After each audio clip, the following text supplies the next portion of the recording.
let me get us going. All right.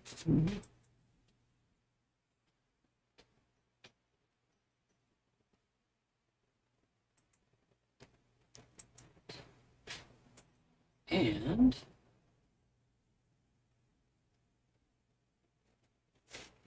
we are live. Good evening, everyone. What a pleasure it is to sit here with Dirk Cussler. I've known Dirk for, oh my God, is it 30 years by now? About that, yeah. It really is, I know. So it's wonderful to see him here with, in fact, the 26th Dirk Pitt book. And I'll tell you what, I was so surprised to realize, Dirk, I went and counted up how many of them you have written first with your dad, and this is the first one you've written without any input from Clive at all. Right, yeah, and I think it's probably the 9th one. 6, 8, 9. You're right. Yeah. It is the 9th one. And another thing I wanted to point out before we start talking about the actual book is that there is I don't know if you can see it all that clearly, there's a fabulously useful map. And this book has got some great locations. And I found myself referring to the map a time or two, especially in India for Sikkim. I knew where Nepal was and I knew where Bhutan was, Yeah. but is it Sikkim or Sikkim? How do you pronounce it? Gosh, I'll take your word for it. I think Sikkim, but yeah, interesting little finger of India that kind of sticks up there and butts against Tibet, and made for a good location to deal with some of the scenes. It does make a great location, and it's also crucial that you learn this map of the Philippines, Taiwan, the Taiwan Strait, the Luzon Strait, because there's a lot of action that goes on there. There's a lot of action in this book, honestly, and a ton of research. A ton. I mean, everything you write is obviously stuff you've had to learn. It's always the fun part of it. I think especially the historical element. That's in this one. I started off thinking, well, where's an area that a Pitt story hasn't taken place, and I was drawn to the Himalayas. I was going to say that I was trying to pick a location that you had never visited on the planet, so I don't know if I succeeded there or not. You've done it at but I last. thought, well, the Himalayas are obviously an interesting place, and jumping into the research there, I read a lot about Tibet. Read 7 years in Tibet. I found this great book. It was about the B-17 crew during World War II that was flying the hump to deliver supplies into China. And they got caught in the storm, and they got blown like 300 miles way off course and bailed out over Tibet.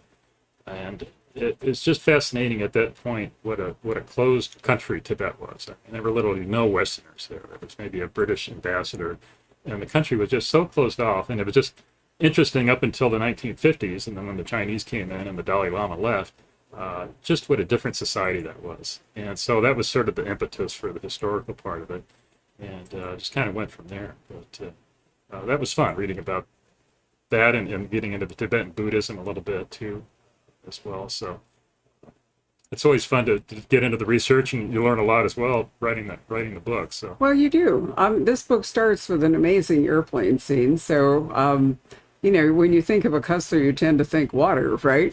But in this one, we have helicopters, we have all kinds of fun stuff. Let me go back to what Dirk was saying. He wanted to find a place I haven't been, because I've driven him crazy over these 9 books, because every time he's starting out in Istanbul, if I remember, when I thoughtfully pointed out to him he couldn't actually have done the thing he did in the Golden Horn, because I'd been there. But funnily enough, my uncle served in World War II in India. He spoke Russian. Oh, really? And that whole thing with the hump and flying supply, for those of you who don't know, there was a whole airlift thing that went over the Himalayas to supply the nationalist Chinese. Might have also helped the Burmese at some point, I'm not really sure. And like so many World War II veterans, my uncle never spoke of his time in the service. So all we knew is that he had been at the hump. Oh, and it was extremely dangerous. I was just shocked when I read about because of the airplanes. They'd lost something like 700 planes went down flying the hump, and most of it was just in storms and bad weather, and the reliability of the planes back then too. And it was just extremely dangerous activity. So thank God your uncle survived that, because any of Well, I don't know that he flew. was Yeah, very dangerous. I don't think that he flew. I think he was there for his language skills and whatever. But nonetheless, it was a big supply run.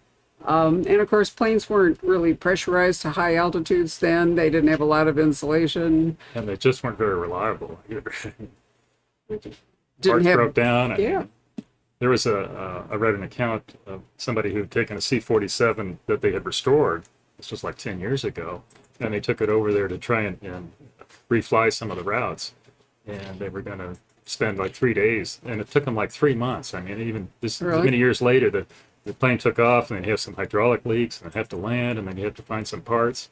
And the planes just were not very well built, very reliable at that point. And then you throw in these horrific conditions of high Yeah. altitude and fierce storms and all kinds of crazy wind conditions. Pretty wild environment for the day. I picked up on, for those of you paying attention to like World War II airplanes and stuff, Rolls-Royce made these terrific engines that showed up in an awful lot of vessels of one sort or another. But I noticed that you start out here with the Pratt and Whitney radial engines rest and hunted as they struggle to inhale the high altitude air. Pratt and Whitney, I'd even forgotten about Pratt and Whitney, but so it isn't. It isn't just the history and the geography that you've learned in this, but you've clearly had to learn about a lot of mechanical stuff and weaponry in this book. And in fact, you even make up a really interesting weapon, although I'm not sure if it's real. We'll get to that. That is kind of like the engine of this whole story, is this evil Chinese. Could we say evil Chinese Sure. without, well, it's politically incorrect, but they're evil Chinese of this book. Advanced weaponry sort of thing. So you obviously have got a lot of expertise. Did you acquire that working with your dad? I mean, he was always kind of interested in that stuff. I think it's just the passion for history, and that was certainly something that he had in spades. And I think I probably picked up some of that from him too. Just love reading the history, and that's, to me, that is the funnest part of the books, is doing the historical research. So reading about C-47s and how they operated and the mechanics on them, and some of the flight history. And like I mentioned, some of these stories about World War II that occurred in that area. To me, I just love that. It's great stuff. So there are two basic plot lines in this book, and it is not at all clear that they are going to merge, but those who are experienced thriller readers or mystery readers know that generally if there are two plots in a book, somehow or other there's some sort of a connection. So we're starting out, in fact, with in Lhasa, Tibet, and it is 1959. So why don't you tell us why this plane is there and what's the mission? Well, it's a critical time, because at that point in the 50s, the communist Chinese decide to come into Tibet, and they're concerned with the Dalai Lama's influence, and in a sense want to probably muzzle him and sort of domineer the area of Tibet. And so obviously based on real life, the Dalai Lama had to escape at that point in time. There were rumblings of sudden these Chinese military showed up in the city, and people didn't know what exactly, why they were there, and then they would surround the Portola where he lived, and so it was sort of precarious, and so in the middle of the night, the Dalai Lama did in fact sneak out of the city and made his way over to India, obviously a great risk to himself, and so that's sort of the backdrop of at that point in time where I opened the city, is that I sent a rescue mission in, ostensibly sponsored by the CIA, to get him out. Only once they get there, they don't find him. And that's sort of based, not the rescue, but the CIA involvement. It was interesting that the CIA trained a lot of Tibetan guerrillas, and they actually brought some of them over to Colorado, up in the mountains, and they trained at a camp up near Vail that would duplicate the conditions in Tibet and Himalaya. And they taught them radio communications and combat skills, and then they would drop them back in Tibet. So there was a big guerrilla force that was sponsored by the CIA at the time. So I kind of monkey on that to to work the intro. So, but the mission is not just to rescue the Dalai Lama. There is an oracle and something else involved. So is that all real? The oracle is real. The Dalai Lama does rely on an oracle called the Nichang Oracle, who he goes into a trance. He puts on this massive headdress, weighs like 60 pounds, and he works into a trance and meditates or mediates with I guess the spiritual force that provides clues in terms of advice, and then he turns around and advises the Dalai Lama. So that is an actual. There's an oracle today that still advises the Dalai Lama, and it also plays a role in terms of, which I kind of touch on a little bit, just sort of an interesting dilemma that the Dalai Lama faces now upon his passing, about selecting the next Dalai Lama. And so the oracle does play a role in that in terms of advising the elder lamas where in Tibet or where in the region are they going to find the next Dalai Lama. And so they develop the clues or readings, and then the lamas will rush out to the areas that he identifies to try and locate and find the next infant Dalai Lama. So it's an interesting quandary right now, certainly for the Dalai Lama himself, because Tibet now controlled by the Chinese, and he has spoken of whether he's going to elect to reincarnate or not, based on the fact that certainly there's political ramifications of the Chinese have control over his reincarnate. So very kind of interesting spiritual issue that's tied in with the geopolitics of the region right now. So touch a little upon that. I didn't know that the Dalai Lama could elect not to reincarnate. Will that end the entire thing? Well, apparently there's been periods of history where there has been no Dalai Lama. Really? So how that is reinitiated, I can't say, but he has indicated that is something he considers. Well, I guess the real difficulty is that if it ends up being a Chinese puppet, it makes it even harder for Tibetan culture to survive. But Right.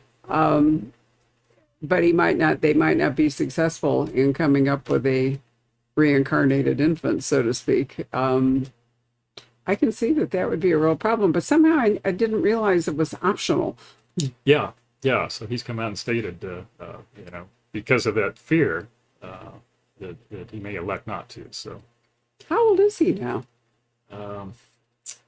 say he's like 87 or thereabouts. I was going to say, he's been the Dalai Lama for a really long time. So, I mean, seeing how he abdicated or left Tibet back in 58 or 59. 59, so, yeah. Quite some time. So in addition to the oracle, there is an actual physical object that, I mean, this is all in the first chapter, so we're not giving it away, but what's that? So that's where I take a little fictional liberty. Okay. Okay, and that's saying that at the monastery where the oracle was in Tibet before they had to evacuate, that he had a statue or symbol that he utilized in order to assist in his Right. trances and so forth. So I make that more the artifact that is believed to be lost and then resurfaces later in time. I love it. So any of you know Greek history, you can think about the oracle at Delphi being, somewhat similar in terms of providing advice to people, to government particularly but even individuals, I think, used to go to the Delphic Oracle. And it turned out that there was, I can't remember, but they've now determined that the place where the Oracle at Delphi is, there's some kind of vent or something. And so the people who were, in theory, foretelling things that's right. were just stoned. They were, they were from, right, from the gases coming up. Yeah. So no wonder they went off into trances and did stuff. I love it. But anyway, so there's a mission, and there's a couple of escapes, and there's a plane crash, and then you're going to ask, how does this work out for a Dirk Pitt book? And the next scene, because this is the other plot, is that we are off the Philippines, where there's some sinister stuff going on. So Did you invent that technology, or is that real technology that is going to cause the problem? Well, it doesn't exist today, but it's something theoretically that could occur in the future. So there's research into something called acoustic waves. I'm sorry, acoustic gravity waves that occur in the ocean. And they find them when there's, say, underwater landslides or other activities that cause massive wave creation, that these other acoustic gravity waves kind of spread out in advance of that. And so people are looking at that, as a signal for a pending tsunami, that they can record these waves, will provide advance warning, early warning of a pending tsunami, especially if there's an underwater landslide or earthquake.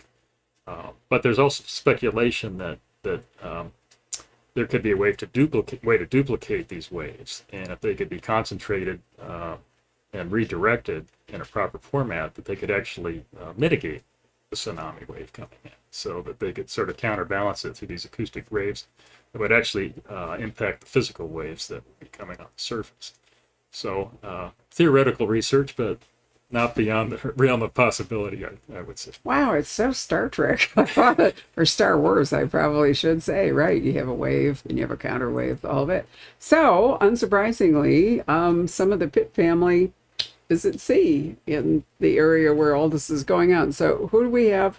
Is the ship called the Caledonia? Do I remember that right? I think that's right. Yeah. Okay, and so who's on board the Caledonia? Let's see. Is that is that the Australian? I think, right. We have an Australian mine engineer. Well, we have Dirk Pitt Sr. and we have Al Giordano. Oh, right. I'm sorry. I'm getting my ships mixed up. That's all right. And they are doing what out there? So they're doing research, I think, in researching in that area. So the Strait of Luzon, which is north of the Philippines, they have these tremendous underwater currents, which are very high power. So it's an odd region of well, that's oceans. Because they're near the Ring of Fire, right? Yeah, and I think it's a combination. I think of very drastic depths, a lot of rising land masses, and then again you've got kind of different pools of ocean and current around there that create a lot of turbulence, deep water turbulence. So that's something that they're investigating as well, and it ends up playing into the other aspect. Maybe I'm trying to remember. I might be slightly confused. There is an incident that brings. Is it the incident that brings Pitt and Giordano to the ship where Dirk and Summer already were? I'm getting lost. Yeah, I have to remember. It's been a while since I wrote the book.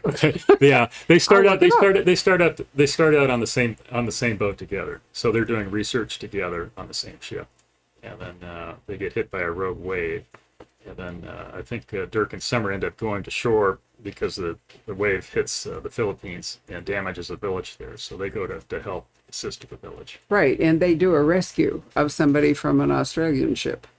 Right. Is what happens. But meantime, there appears to be something that needs retrieving from the ocean. There appears to have been an object that possibly the Chinese have fired. And so Dirk and Al, right, are Numa, because Admiral Sandecker, back in Washington, now Vice President Sandecker, sends them or wants them to retrieve this technology for the Pentagon. Right. So yeah. So they're called away from their research mission to go try and find what is a hypersonic missile that's launched by the Chinese. And I guess I'm lucky with the news on that front, because this was just in an issue brought up 2 weeks ago, I think, with the military, that the Chinese have been experimenting with hypersonic missiles, and it's posing a nervous threat to our military, because these missiles, they fly at such exorbitant speed that there's a fear that they could overwhelm any defenses that we do. So I have taken that concept and just advanced the speed of these missiles to a greater extent. I think the current methodology or technology is that they're 4 to 5 Mach speed, I think. The Russians have claimed they have one that can go like 20, though I'm not sure anybody actually believes that. So I just sort of take that a step further and say, well, gosh, okay, maybe they're even more exorbitant. Maybe they're 25, Mach 25 or something. And that, so suddenly there's this technology, this high-speed missile technology that could pose a real threat to the country, and that when this missile gets lost in the sea, that would be very important for us to try and locate it if we can. So, unsurprisingly, if you've been paying attention to like rocket reentry, when something's moving at that speed, it has a tendency to burn up because the heat generated is so much. And so just keep that in mind while you're reading it, because it actually plays a serious part. Have you been in the Philippines? Is this all research? I have not, so I have not been in that area. Nor have I. So once I again, got another spot on you. Wow, I got did. two. Okay. Two. But it's that's why I said this map is important, because when you look at it to figure out this story, when you see India, Nepal, Sikkim, whatever it is, and then right over there to Taiwan, which also plays into the story because there's a museum in Taiwan that basically its collection was started out, I think, primarily as things that Chiang Kai-shek exported from the Forbidden Palace to Taiwan when he left China, and the Chinese have been trying to get it back forever. But additionally, they have in your book anyway, they have a collection of Tibetan museum objects and relics, which turn out to be important. So the fact you need these places to be contiguous geographically to make it work. That's probably true in most of the stories, though, isn't it? Yeah, you always have to sort of link in the clues, I guess, as you lay out a mystery. Well, when you were wandering around the Caribbean and the top of South America in one of the books, I mean, they had to be relatively close together because, ships can only go so fast. Right. Yeah. So, it's not like they leap into their jets and take off. So to make it plausible for all the action, you do have to account for the speed of the vessels. And in fact, that's the reason that Pitt and Giordano is sent off on this. Can we find the Chinese missile if it's crashed in the ocean, because everything else is too far away? Right. Yeah. So any Navy resources are distant in Okinawa or somewhere, and that they want to maybe be a little more under the cover too as they go search for it. So NUMA being ostensibly just a research organization makes a little more sense for them to sneak in there and try and find it. So for years, those of you who are Cussler fans will know that Clive was sponsored looking for lots of wrecks, was looking for the Bonhomme Richard, and which crashed somewhere off Flambard Head. Do I have that right? Flambard Head. Off the east coast of England. And Dirk has been with him, and so in order to do that, they had to construct a grid system to check the ocean floor. So I really laughed when I was reading this, because here it is in this book. You have come up, but you've brought it up to 21st century technology. You've got algorithms, and Giordano's working the algorithms to see if, in fact, they are covering the grid. Well, that's right, and it's easier now. I mean, we sit out on a boat towing a device on a cable, sonar system or magnetometer behind the boat, and have to bounce around in the waves. Whereas now they have all these automated underwater vehicles where they can just pop over the side and they program them, and they can go conduct a survey and then come back hours later with the data. So technology So the old is salt, improving a lot. yeah, so the old salt thing is to some degree going away in favor of like computer assisted. But anyway, I could see, that to write those scenes, you obviously had drawn upon. Drew a little bit on experience there. You did, absolutely. I was thinking how much Clive would have liked that, those particular scenes. So I don't want to, we can't do any spoilers, so I won't tell you how these two stories come together, the Tibetan story and the missing artifact and the rogue waves off the Philippines, but strangely enough, they do. So very clever. I like that a lot. And that's where Dirk and Summer come in. Now, you decided to give Summer just a hint of romance in this book. Yeah, I did. I think it's easier. I mean, it's a little difficult now that Pitt Sr. is married, so we want to have a little romance in there. It's maybe falls to the kids a little bit more. So didn't go too hard on this one, but just kind of a hint there, I thought. So sort of. It was nice. No, it was very nice. And Pitt Sr., actually, there's an Australian. Is she Australian, the scientist? Yes. Okay, so it's like a father-daughter thing. It's not, like they're hitting on each other, but he spends a fair amount of time with this young woman who whose father is at risk. And I thought you wrote some really great scenes for her. I mean, she's a tough cookie. Yeah, she goes through a lot in the story. As does Pitt. I joke that I think he's wet most of the book, isn't he? I mean, he's either in a boat or in a submersible or And he's at sea, swimming, one way or the other. yeah, and he's swimming underwater for a really astonishing. At one point, you actually say, because he's under there for over 3 minutes, and he comes up gasping, and he says something to the effect that he used to be able to do 5, but as he's aging, 5 minutes holding his breath is like too much. But you have him constantly at risk of drowning, or getting crunched by a ship or doing something. But you're right, he is wet. He needs some dry book. clothes at the end of this one. Yeah, He does, right. So Dirk and Summer have their own kind of adventure, and Pitt really is with Giordano almost the whole time, isn't he? Mm-hmm. Yeah, I think they are teamed together, right? So, whereas, and really, yeah, right, they don't go jet setting around so much, whereas Dirk and Summer do. So they're the ones off to Taiwan and off to India. Right. And you even make a point that Summer has got itchy feet. She's a real wanderer. So, even her brother Dirk at one point says, he's kind of exhausted with the whole thing because she just wants to keep going. Right. Yeah. But makes it a lot of fun. So it looked to me like you had an absolutely wonderful time writing this book. It was fun. I thought I meshed the action together pretty nicely. When you write a book, you go through, even as you read it, there's peaks and valleys in terms of probably the action. I mean, it's an adventure action book, so you want the action to steamroll throughout. And I think with the two subplots, I felt like they did kind of mesh together pretty well in terms of keeping the pace moving and the action throughout. So I hope that was the result for the reader. It is the result for the reader. And one of the questions I always have from a structural standpoint when I read books like this is, how do you decide, how many pages you give to one side of the story and then the other side of the story? You have to be careful that one of them doesn't totally dominate the book or it loses its balance. Yeah, that's true. And it's hard because the stories sort of fall out of themselves. So, you have a subplot for one and a subplot for another, and the action develops on each. And sometimes they kind of take a mind of their own. They take off on their own format. So balancing that, sometimes you do have to take a step back and say, are we getting too concentric on the kids, or need to go the other way as well? But it's usually kind of drives themselves in most cases. But this one, I thought it seemed like a fair balance. I thought it balanced really well. And I mean, there's some really hard stopping action in this book. Even though I know that Dirk Pitt is going to survive this book, I mean, this is not a spoiler. I know that he's going to survive this book.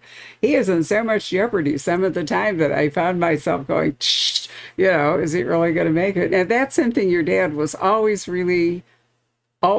hard on. He wanted those pages to keep moving. He was not one for lengthy prose or, Right. Yeah. he was sort of, I don't want to say workmanlike, wouldn't be fair, but he was less interested in style than he was in action. Yeah, no, his quote I always remember, he says, "Make it fly," he says when you're writing it, "Make it fly." So, cut out the dead wood. And, Well, do you find you have to do that you write something and there are too many words and then you have to go back and pare them down? I do, and kind of going back to what I was talking about earlier about the peaks and values, as you read it, it's sort of the same as I write it. It's like I like writing action scenes, but a lot of times you have to set them up, and the setup is maybe less interesting for the reader, and it's less interesting to write as I'm writing. It's like, I want to get onto the juicy stuff. So it's difficult, and you have to, I think that's probably more work on the setup scenes to make it interesting. Keep the reader captivated than the action scenes, which sort of take off on their own merit. So it probably does take more effort, a little more focus on those sections of the book.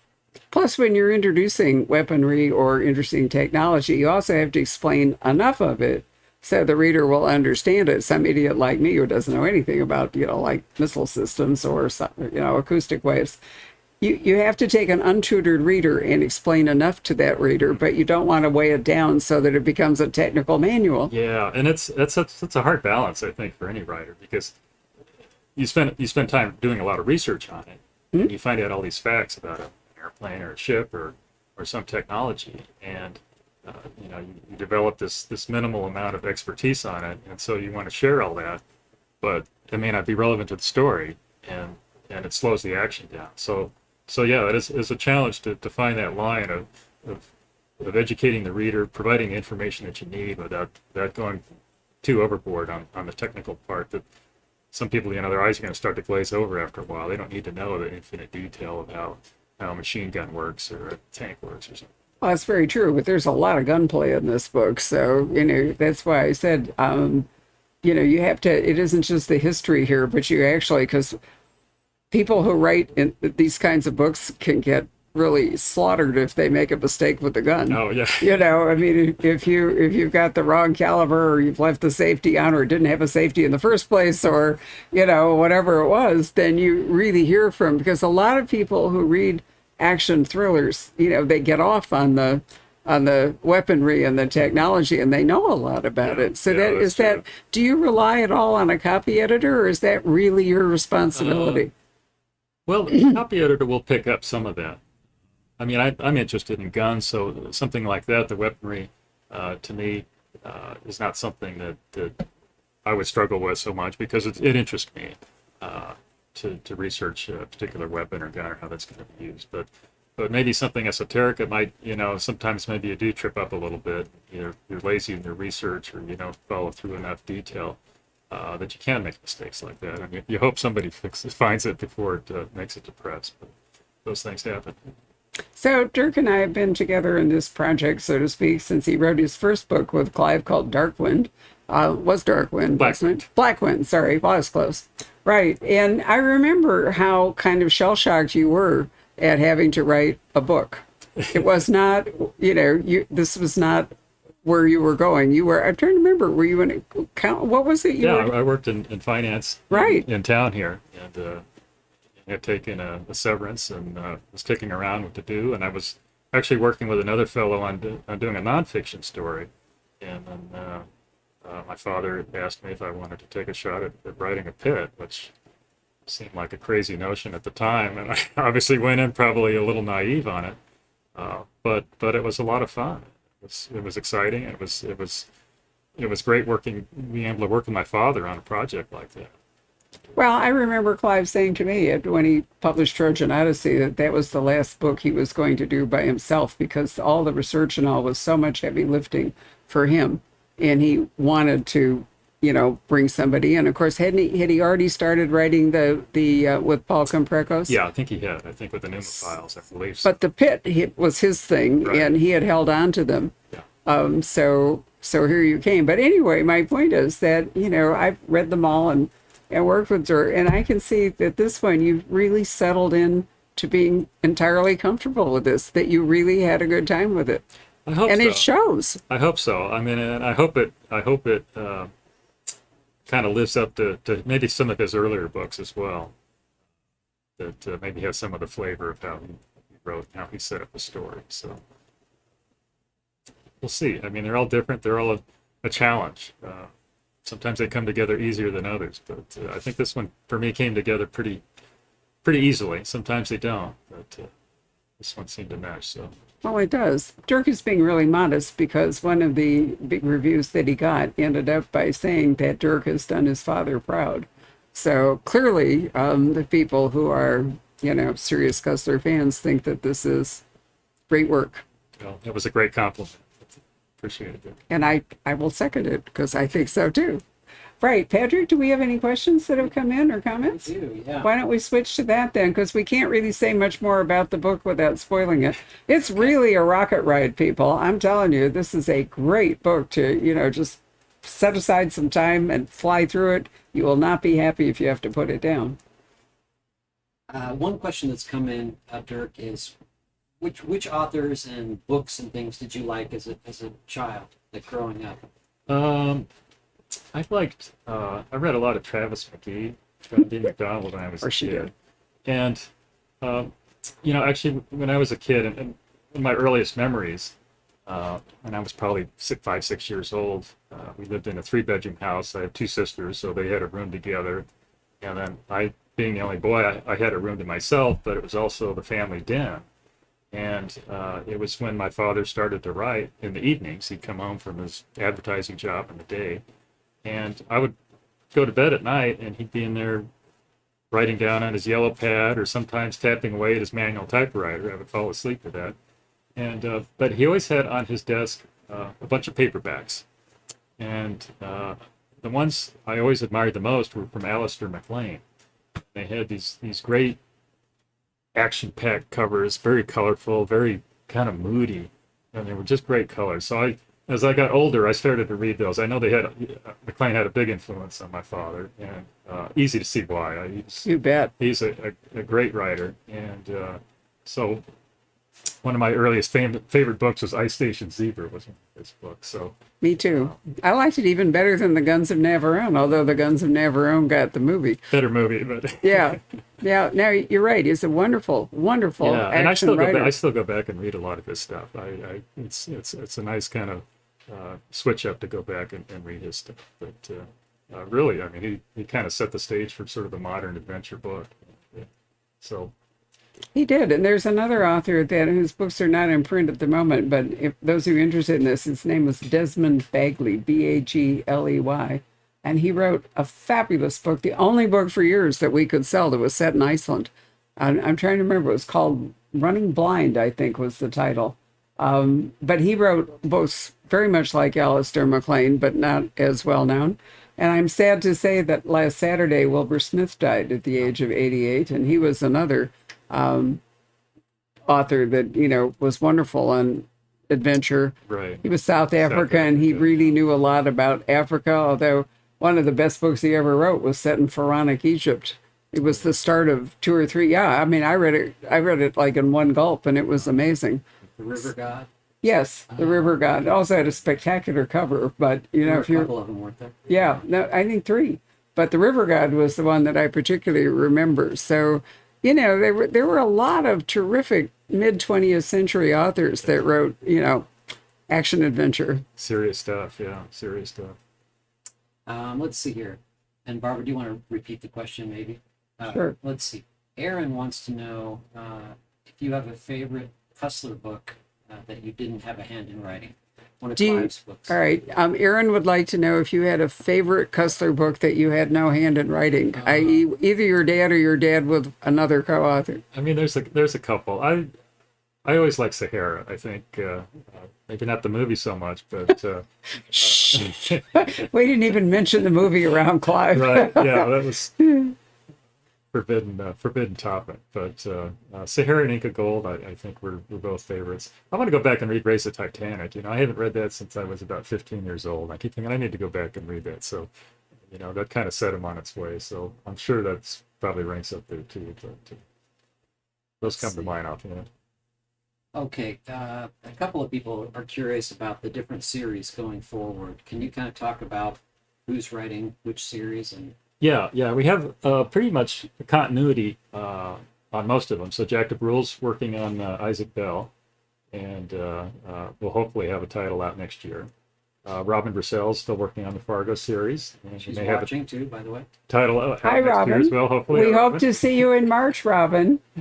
And Graham Brown is still continuing with the Pneumophiles, and he's getting close to having a manuscript done. So we've got a lot in the pipeline. And we have another author we're working with on the Organ Files too, and we'll announce that shortly. But we have a great fellow Good. who is, I think the fans are really going to enjoy his work, and he's bringing a nice new angle to the series. So very excited about that as well. So at the moment we've got a lot of work out there. We've got a lot of manuscripts in process on all 5 series.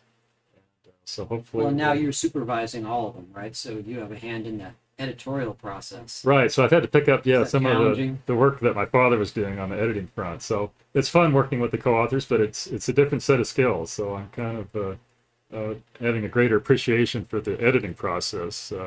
It's a challenge in itself, and but yeah, it's fun working with the co-authors. I mean, we have such a great group of high caliber writers, so it's making that job a little easy. Can you talk a little bit about the book that you're working on now? It was a great concept. Sure. I haven't gotten too far into it. I'll just throw out the historical kind of twist that I came up with. And I thought, well, if what would happen if somebody pried open Napoleon's tomb and found out that he's missing? And I thought, well, why would that happen? And I kind of create a thought, well, in the early throes of World War II, when the Germans are invading France, they were evacuating all the artwork from the Louvre. Maybe they were afraid if Hitler was going to take Napoleon, so maybe they shuffled him out of there. And I try to tie it in with a famous French submarine called the Surcouf, which was built in the 1930s, and it was actually the largest submarine in the world at the time. It was unfortunately kind of a leaky, unreliable vessel, but it participated during the war. And in the middle of World War II, it actually was sailing. It was going to go through the Panama Canal to Tahiti, I think it was, and it disappeared in the Caribbean. I'm not sure if it sunk or collided with another ship. So I thought that would be an interesting underwater mystery to maybe kind of link things in. So I'm trying to tie these two things together, and then we'll have some other subplots as well. But that's kind of what I'm fooling with. So you're talking about the Sargasso Sea, which is like a graveyard of ships and all kinds of mystery. It's in the Caribbean. Yeah, I think it's a little closer to Panama, I think, is where it went down, but that might be the same area. I think it's a little closer to Well, you shore. could sort of assume that Sargasso Sea Well, I has guess we don't know where the larger boundaries than you might imagine. Yeah. The submarine hasn't been found, so I guess we can put it anywhere. So I mean, the French, after all, had French Guiana and Devil's Island. They had a presence, Martinique. A presence in the Caribbean that I have been to those places. Aha. I'll ask you about Martinique later. So Yes, I like Martinique a lot. Actually, I think that's a really fascinating thought that there have been a couple of books out this year about whether the Mona Lisa that is in the Louvre is really the Mona Lisa because it was stolen and then it was hidden away during the war. Yeah. And, is this really the Mona Lisa or is this a phenomenal forgery and somebody? I mean, provenance is such an important part of valuing art, but you can lose track of it, especially in war situations. Wartime, right? Yeah. Yeah. There's so many unknowns at that point that lends itself to some interesting stories.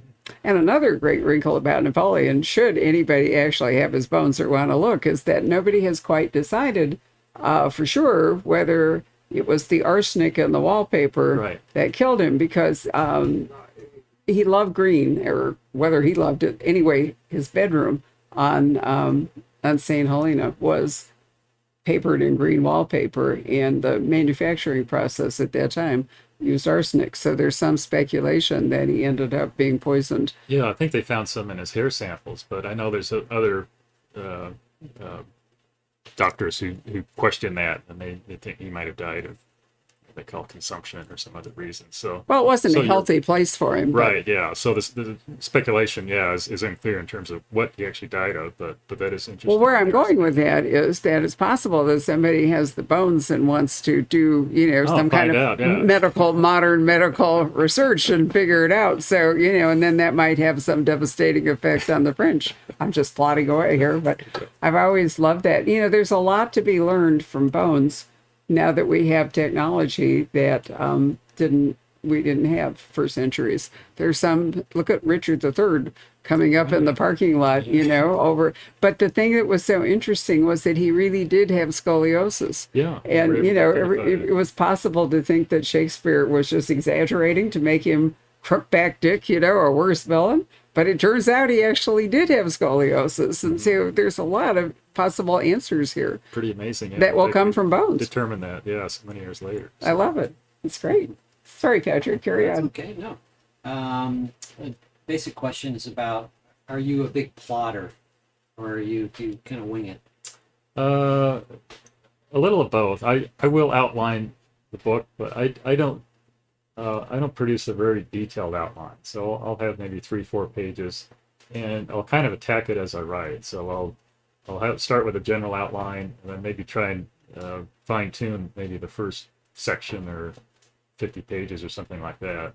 And then as I kind of write through that, finish that piece, then I'll kind of attack the next section in a little more detail too. So part of it is my mind isn't so thorough that I could actually plot a whole book out in such detail right off the bat.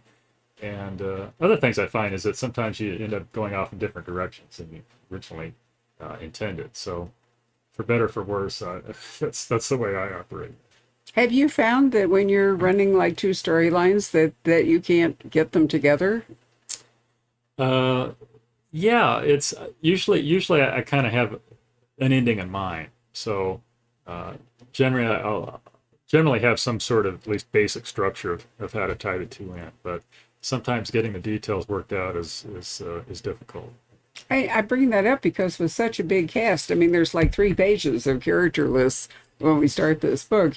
They can't all just be in one storyline. They have to have stuff they're doing in different storylines, or the thriller part doesn't really work. And so I think it would be sometimes, if you're not a big plotter, you could find out that you've gone down a rabbit hole with one, and it's just not working. Yeah, no, that's true. Like I said, I try to keep the ending in mind and usually kind of working towards a goal in that direction, which I think maybe helps, at least in having a basic path to get there. Now, whether it always ends up making sense or leaves room for improvement, then yeah, that can be the case as well. Not every book really works. If you have a long series, there are always better books than others. And the question that was asked a while ago, which are your favorites?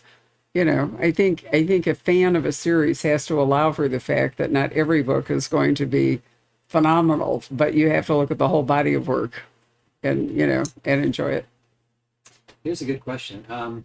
Will the Pitt books be published every year now, or will they still be every other year? No pressure here. Right. Well, unless I start drinking a lot more caffeine than I'm taking right now, we're probably still on like a 1.5 year schedule. It's like, they're such big stories with so much research and so much everything involved. It would really be punishing to try to write one every year. And the other problem is that with the other co-authors out there, if there were a Pitt every year, it would bump somebody else because there are only so many Cusslers that come out a year, generally 4. It has been for many years. There's been a March book, an end of May book, a September around Labor Day book, and a November book. And it's not like it's set in stone, but they rotate, so you don't always get, one author right, they're not in going one to time publish 2 slot. at the same time, or Yeah. right on top of each other. So realistically, with 5 of you, you have to sort of rotate around anyway. Yeah. Car question. There's always a classic car on the back of each book. Which one is on the back of this book?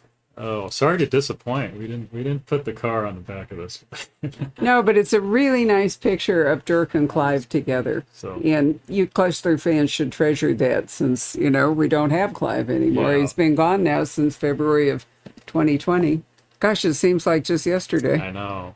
And so that was sort of part of the problem for at least the dust jacket photo.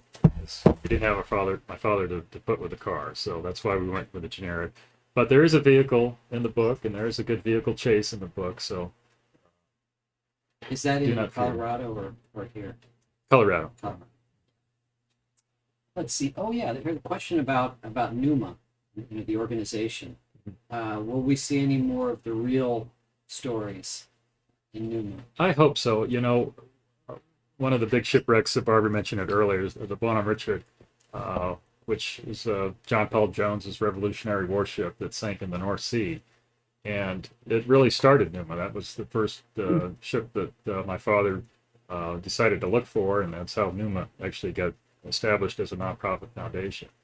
And he spent many years over there. I've spent many years over there looking for it. It's really been a frustrating endeavor, but it's still on the plate. The ship hasn't been found. I would like to go back again. There's still some areas that I'd like to cover, just to wipe the slate clean. And Technology is really changing the game, isn't it, rapidly? It is, and I've been looking at some of that too, just to see if there's ways of making it more efficient, because it's a difficult search in that it's offshore, generally 20, 30 miles where we were looking. You really need a vessel that can operate 24/7, which gets costly. It's a costly endeavor as well. So there's a lot of factors in that, which some of the technology today can maybe change that. It's talked about these AUVs, automated underwater vehicles that might be able to be utilized. They actually have these drone ships, drone vessels, drone boats that people are working on that can tow it. So you don't have to worry about having a crew out there for all this time and just send a remote boat out. So we'll get there. I don't know if we're ready yet, but I hope to at least continue to search for that one at some point. Were you guys involved with the Indianapolis at all? No, we were not. Finally found that. Yeah, they did. Very, very deep water out in the middle of the Pacific. I think that was Paul Allen's ship, if I remember right, that found that, which was a great discovery. A ship that definitely deserved to be found. Let's see. Steve wants to know if there's a Clive cameo in this book, or is it going to be a Dirk Cussler cameo? Oh, in the Devil Sea? Yeah. Yes, there is. It's that Alfred Hitchcock thing. It's That's never right. going to go away. Just some basic writing questions. How long does it usually take you to write a draft, a manuscript? I go once I sit down and start writing. It's about a year for me. I'll muck around for probably a month or two, just formulating a plot before kind of putting pen to paper, and usually starts out slow and then kind of accelerates. You hit the middle or you hit a wall and it kind of falls apart, and then when you get to the end, things kind of pick up again. And but more or less, it's actual writing time is generally about a year for me, and I'm very, very slow. I'm sorry to say. And generally, these books run around 400 pages. Yeah. I don't know what that actual word count is, but About 100,000. it's over that, isn't it? Is it more than that? No, it's usually right around 100. Anyway, you can see, looking at it, that, it's a relatively hefty book, so there's a lot of prose. Let's see. Rob wants to know. He says, "Your dad collected cars. Do you collect anything?" Well, I have an interest in cars too, so I do have a couple of old cars scattered about. Because he has this museum in Colorado, there's an extra garage space up there, so I've got a Corvette and a Pantera and a few things up there, but that's kind of been my limit. My wife is a very minimalist person, so she doesn't want me collecting Let too you much collect stuff. stuff. So And somebody's asking about the watch. Are you wearing the classic? Is it Doxa? Is we that do have the Doxa watch on. Yeah. Regulation Doxa? Regulation Doxa. Let's see. Steve wants to know. He says, "Dirk, do you have a lot of input into the cover design of the book?" We have approval on it. So actually, on this one, this was sort of the second choice. The publisher has an illustrator that'll come up with the targets. Or the pictures. They generally ask, what would you like to see on the cover? What sort of action scenes might be appropriate? And so for this one, I had suggested one of the submersibles that gets caught in this kind of maelstrom underwater. And they came up with an illustration which was okay, but I wasn't really in love with it. And I thought, take a look at one of the other scenes where we have an airplane, and it's kind of reminiscent of Vixen 03, if you remember that, which was actually one of my favorite covers, one of the early books. And they came back with this, and I thought they did an outstanding job. So I was very, very happy with the cover.